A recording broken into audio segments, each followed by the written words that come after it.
Have you ever stopped to think about what actually happens to someone's financial world, all their stuff, their money, the moment they pass away? It's a heavy topic for sure, but getting your head around it is so important. So let's pull back the curtain and demystify this whole process of winding up an estate here in South Africa. The moment a person dies, something incredible happens from a legal standpoint. Their entire financial world just freezes instantly. We're talking bank accounts, investments, property. It's all locked down. Nobody, not even close family, can touch a thing. It's all now part of what the law calls a deceased estate. So that's the big question, isn't it? If everything is frozen solid, how on earth does the house, the savings, the legacy that someone spent a lifetime building actually get to the people it was meant for? Well, there's a very specific legal path that has to be followed. The best way to think about it is like a bridge. On one side of a canyon, you have that frozen estate, and on the other side, you have the family and loved ones waiting. The whole legal process, the administration of the estate, is that bridge. It's built to safely and legally carry everything from one side to the other. Now, this isn't a journey you take alone.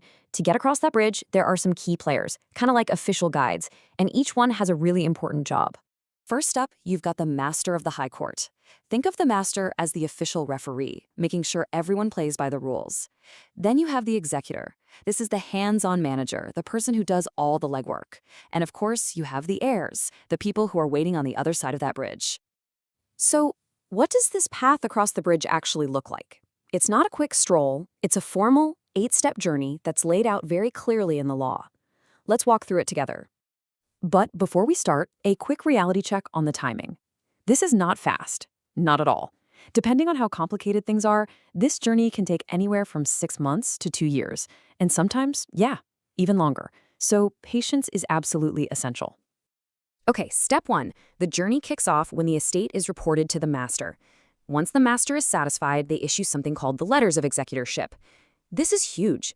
It's basically the executor's official license to manage the estate.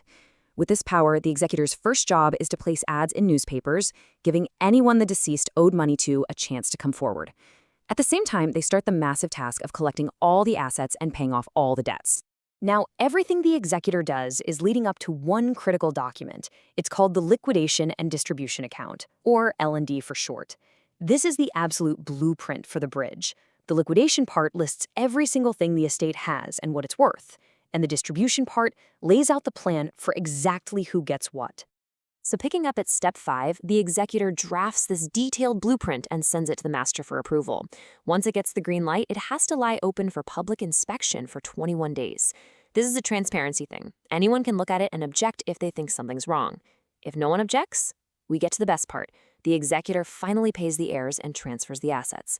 Once they show proof that everyone's got what they were due, the master closes the file. The journey is officially complete. But wait, is there a faster way? A shortcut? For smaller estates, yes. If the total value is under 250,000 Rand, the law provides an express lane. You can skip the full, complicated process and use a master's representative instead of a formal executor. This can save a ton of time and money. Okay, so crossing this bridge isn't free. Just like a real bridge, there are tolls that have to be paid along the way. These are the necessary costs that come out of the estate before anything gets to the heirs. Which brings us to a really common misconception. Let's say an estate is worth exactly 1 million Rand. Does that mean the family gets a check for $1 million? What do you think? The short answer is nope, not even close. And this is exactly why. You start with the total value of everything, the gross value, but then you have to start subtracting. Chunks are taken out for different fees, taxes, and costs. What's left at the very end, the smaller net value, that's what actually gets distributed. So what are these tolls? Well, the big one is the executor's fee. They can charge up to 3.5% of the gross value of the assets, plus VAT. Then the master's office has its own fee, which is on a sliding scale, but capped at 7,000 Rand.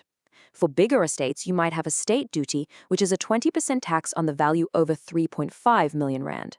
And on top of that, you might have other costs like paying professionals to value property or art.